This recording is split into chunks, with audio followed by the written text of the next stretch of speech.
Pozdravljeni, prebrala vam bom pravljico Lev v knjižnici avtorice Michelle Knudsen, ilustriral pa jo je Kevin Hawkes. Nekega dne je v knjižnico prikorakal lev. Ni se ustavil pri informacijah, kar med police jo je mahnil. Knjižničar, gospod Osir, je v grozi stekel v pisarno glavne knjižničarke. Gospa Viharnik, je kričal ves iz sebe. Kar počasi, je rekla gospa Viharnik, ne da bi dvignila glavo. Ampak v knjižnici je lev, je bil gospod Osir še vedno ves iz sebe. Res? A krši pravila? Je zanimalo glavno knjižničarko. Tega namreč nikakor ne bi dovolila. No ja, pravzaprav ne, je odvrnil gospod Osir. Torej lahko ostane. Lev se je sprehodil po knjižnici, ovohal je kataložne predale in se počohal ob polico z novitetami. Utrujen je v bralnem kotičku omahnil na blazino in zaspal. Nihče ni vedel, kaj bi z njim. Pravil, kaj storiti z levom v knjižnici, pač ni. Napočil je čas za uro pravljic, vendar pravil za leve pri uri pravljic tudi ni. Pravljičarka je rahlo nervozno, a jasno in glasno prebrala naslov prve pravljice. Lev je dvignil glavo in jo pogledal. Pravljičarka je pogumno brala pravljico do konca. Lev je prisluhnil tudi naslednji pravljici in pravljici za njo. Še in še bi poslušal, toda otroci so začeli odhajati. Pravljične ure je konec, mu je razložila majhna punčka. Domov moramo. Lev je pogledal otroke, pa pravljičarko, ki je zaprla knjigo. Potem je zarjovel.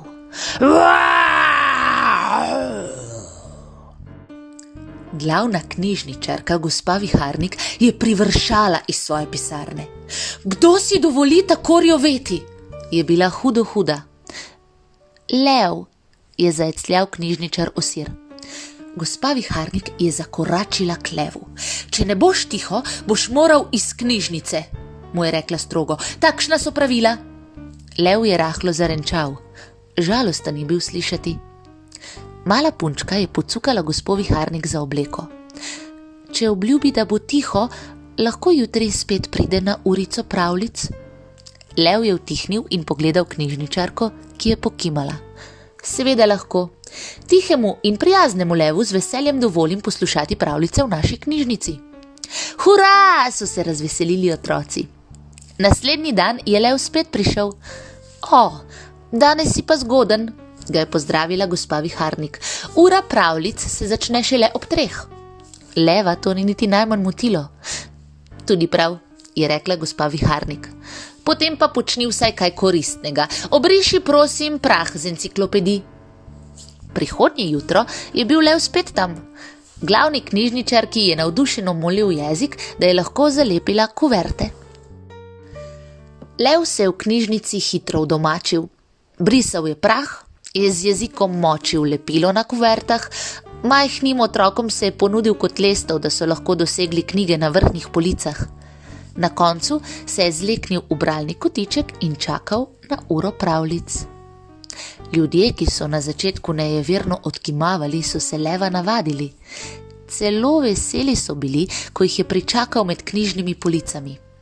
Z mehkimi šapami je neslišno stopal po knjižnici, mahal z repom in ometal prah s knjig. Med uro pravljic je otrokom služil kot udobno naslonjalo in nikoli več ni zarjoval. Obiskovalci so ga prijazno trepljali po košati grivi in prikimavali. Le kaj bi brez tebe? Gospod Osir pa sploh ni bil zadovoljen. Prav dobro nam je šlo brez leva. Levi ne upoštevajo pravil in tu imamo pravila.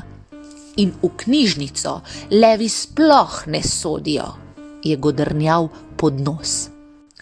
Nekega dne, ko je lev že obrisal prah z enciklopedij, polizal kuverte in pomagal vsem otrokom, jo je ubral v pisarno glavne knjižničarke povprašati, kaj še lahko stori pred uro pravljic. Pozdravljen, lev, ga je nagovorila gospa Viharnik. Pravkar sem se spomnila, kje bi mi tvoja pomoč prišla prav. Knjigo lahko odneseš nazaj na polico, takoj ti jo bom dala. Gospa Viharnik je stopila na stolček, a zgornje police ni dosegla. Čisto na konicah čevljev je že stala. Še malo, le še malo.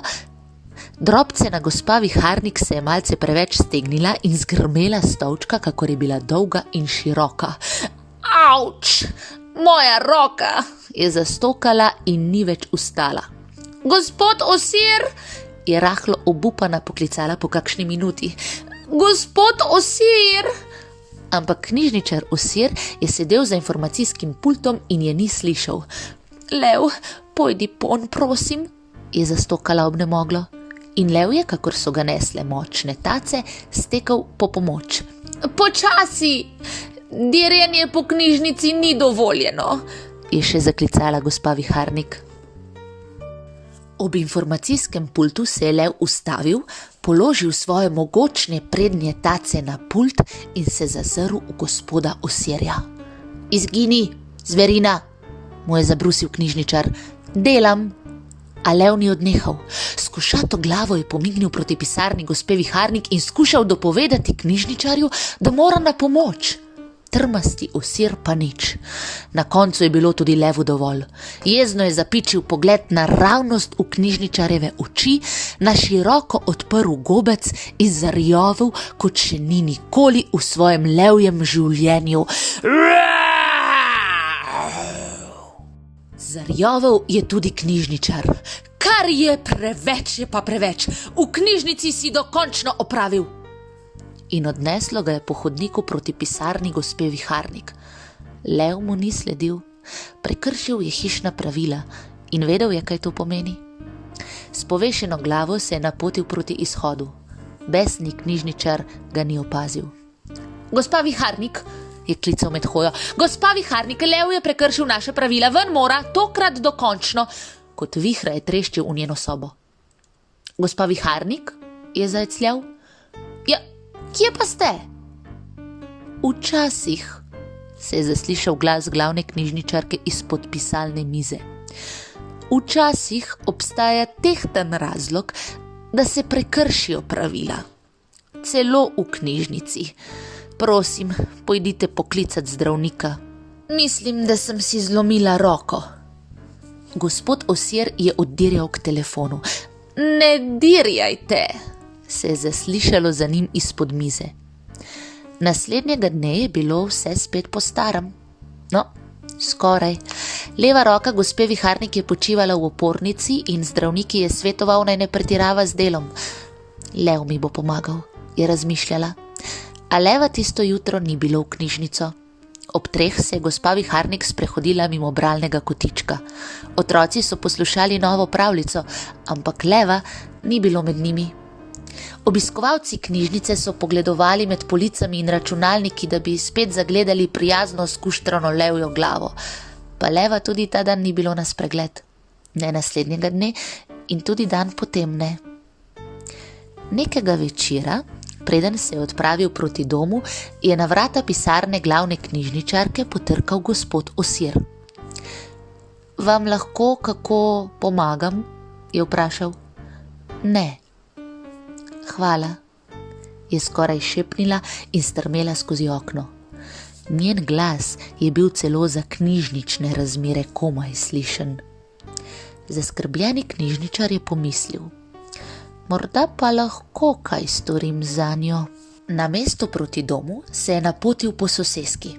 Pogledoval je pod avtomobile, odmikal grmovje, kukal na vrtove, v smetnjake in hiške na drevesih.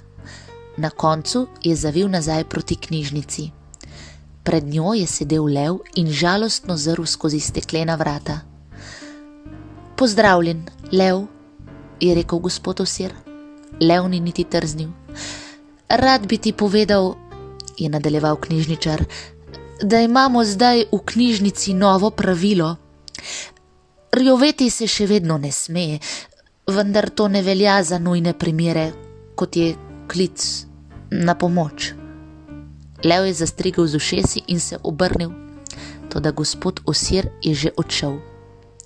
Naslednje jutro se je knjižničar oglasil v pisarni gospe Viharnik. Želite? Ga je tiho vprašala. Morda bi vas zanimalo, je začel razlagati. V knjižnico je prišel lev. Gospo viharnik je kar odneslo iz sobe.